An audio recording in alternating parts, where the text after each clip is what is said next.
चलिए दोस्तों, atrial fibrillation यानी हार्ट के करंट का सबसे कॉमन, सबसे डेंजरस प्रॉब्लम जो कि अक्सर उम्रदराज काफ़ी बार यंग पेशेंट में भी देखा जाता है। आज बात करेंगे इसके थेरेपी यानी इसकी ट्रीटमेंट संबंधित कुछ इश्यूज पर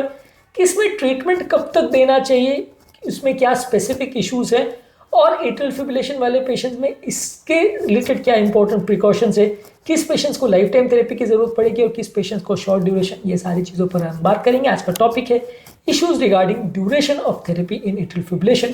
टॉपिक पर जाने से पहले जो लोग हमारे चैनल पर नए हैं उन्हें रिक्वेस्ट करूँगा चैनल को सब्सक्राइब करें, वीडियो को लाइक करें, शेयर करें, फॉलो करें, कमेंट करें, पूरा देखें।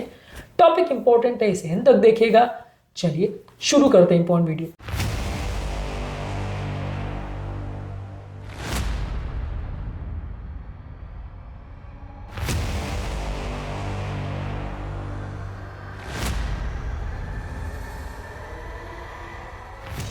सबसे पहले एट्रियल फिब्रिलेशन हार्ट के रिदम का सबसे कॉमन प्रॉब्लम है। अक्सर हार्ट डायलेटेड हो जाता है, वैसे बीमारियों में देखने को मिलता है।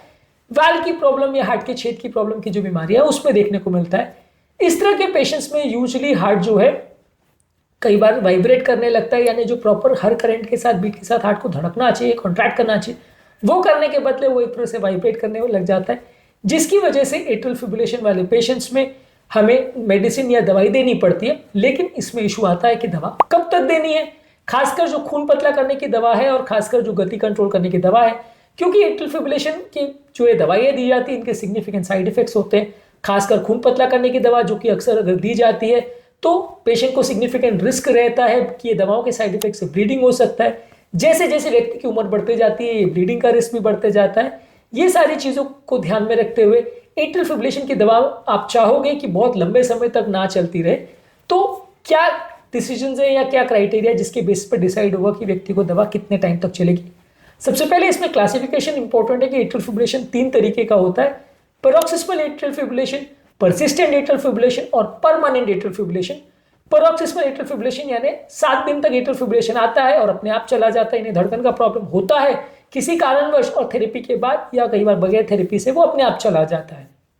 इसको परसिस्टेंट तब बोलते हैं जब वो 7 दिन से ज्यादा चलता है और इसमें कोई मेडिकल थेरेपी की जरूरत पड़ती है, तब वो ठीक होता है, अपने आप से ठीक नहीं होता, यानी 7 दिन से ज्यादा चलने वाला एट्रियल फिब्रिलेशन होता है persistent atrial fibrillation.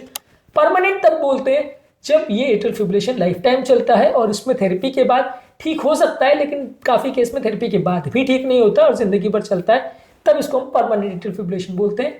Paroxysmal atrial fibrillation में देखिए, अगर पेशेंट को बार बार अगर एपिसोड्स आ रहे हैं, बार बार उसको प्रॉब्लम आ रही है और खासकर ऐसा व्यक्ति है जिसको ब्रेन में क्लॉटिंग होने का चांस ज्यादा है, तो वैसे व्यक्ति में थोड़ा लंबे समय तक गति कंट्रोल करने वाली दवा, रिदम कंट्रोल करने वाली दवा, खासकर अमियोड्रोन और खून पतला करने की दवा दी जाती है। इसमें चैड स्कोर को देखा जाता है। चैड स्कोर बेसिकली वैसे तो परमानेंट एट्रियल फिब्रिलेशन में ज्यादा इसकी वैल्यू है, लेकिन अगर किसी व्यक्ति का क्लॉटिंग रिस्क ज्यादा है, चैड स्कोर यानी कि बेसिकली एक स्कोरिंग सिस्टम है जिससे हम ये देखते हैं कि व्यक्ति का एट्रियल फिब्रिलेशन के बाद क्लॉट होने का चांस कितना ज्यादा है। इसमें basically congestive heart failure, patient का हाइपरटेंशन, एज, डायबिटीज या पहले स्ट्रोक का कितना रिस्क हुआ है, स्ट्रोक हुआ है कि नहीं,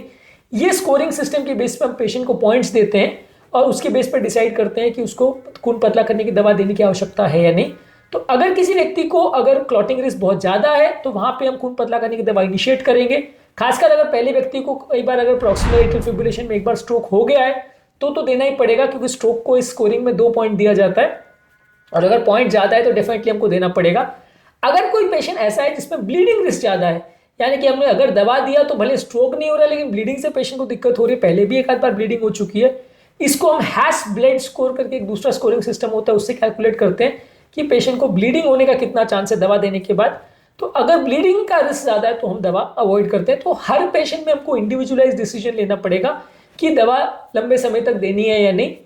जहां तक सवाल है परसिस्टेंट या परमानेंट एट्रियल फिब्रिलेशन में, खासकर परमानेंट एट्रियल फिब्रिलेशन में, वहां पे आपको गति कंट्रोल करने वाली दवा, हार्ट फेलियर की दवा और रिदम कंट्रोल करने वाली दवा ज्यादातर लाइफ टाइम देनी पड़ेगी, क्योंकि वह एट्रियल फिब्रिलेशन तो चल रहा है और वहां पे साथ में प्रॉब्लम भी चलती जा रही है, तो वहां पे आपको दवा परमानेंट देनी पड़ेगी।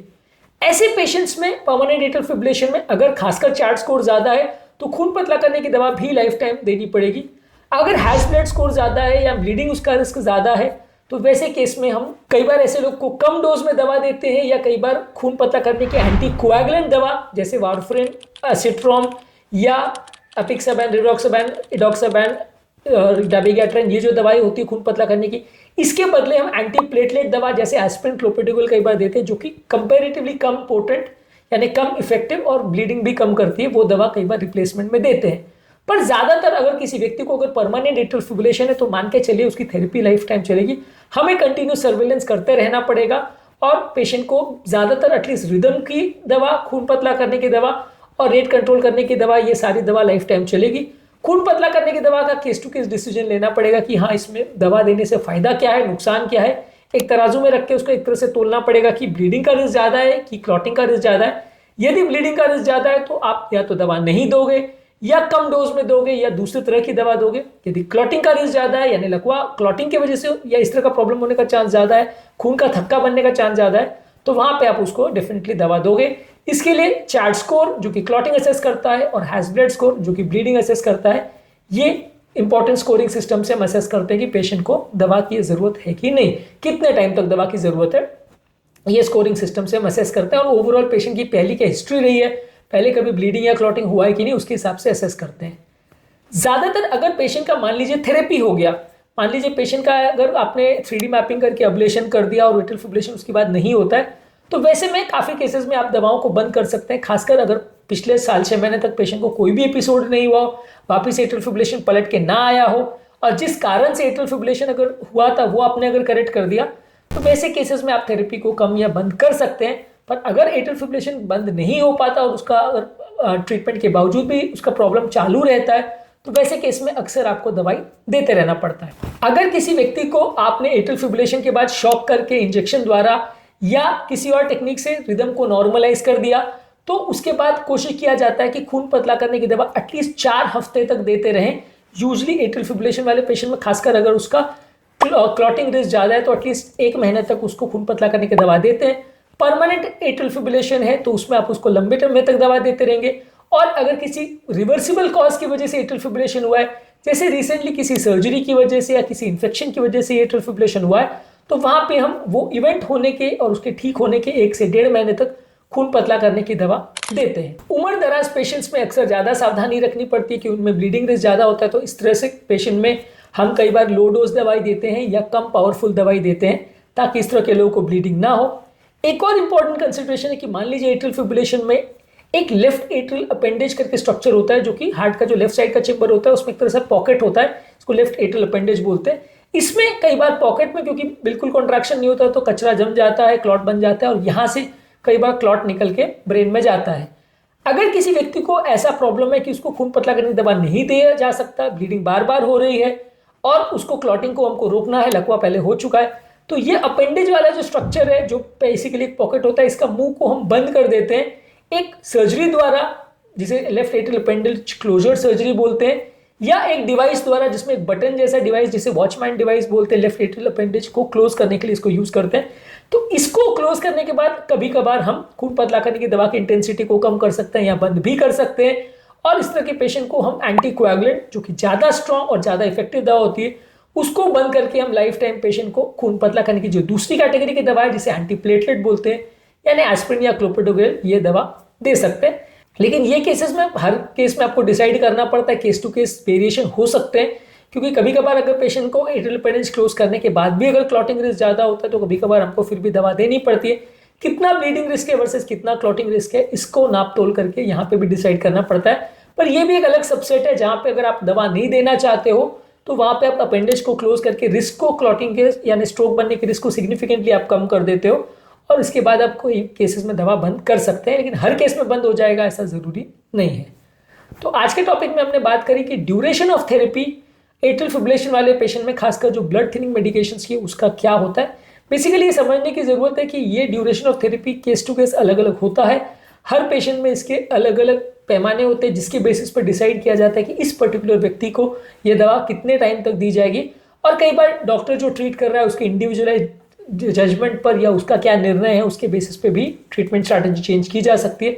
इसलिए जरूरी नहीं है कि सेम स्ट्रैटेजी हर पेशेंट में ही फॉलो हो। पेशेंट कैसा बिहेव कर रहा है, कैसा परफॉर्म कर रहा है, दवा का इफेक्ट आ रहा है नहीं आ रहा, साइड इफेक्ट हो रहा है नहीं हो रहा है, ये सारी चीज़ों को ध्यान में रखते हुए पेशेंट की थेरेपी की स्ट्रैटेजी को चेंज किया जा सकता है। तो बेसिकली ये ड्यूरेशन ऑफ थेरेपी है जिसमें कई इंपॉर्टेंट इश्यूज हैं। इसको ध्यान में रखने की जरूरत है। चैट स्कोर और हैजब्रेड स्कोर पर हमने अलग अलग वीडियोस किए, इनको भी जरूर चेकआउट करें। एट्रियल फिब्रिलेशन की अलग अलग कंट्रोल स्ट्रैटेजीज पर हमने अलग अलग वीडियोस किए, इनको भी जरूर चेकआउट करें, ताकि आपकी ओवरऑल एक अंडरस्टैंडिंग बन पाए और आपको इसके बारे में पता चल पाए। उम्मीद करूंगा कि आज के टॉपिक में कुछ नई बातें जानने को मिली होगी। जो लोग हमारे चैनल पर नए हैं उन्हें रिक्वेस्ट करूंगा कि चैनल को सब्सक्राइब करें, वीडियोस को लाइक करें, शेयर करें, फॉलो करें, कमेंट करें, पूरा देखें।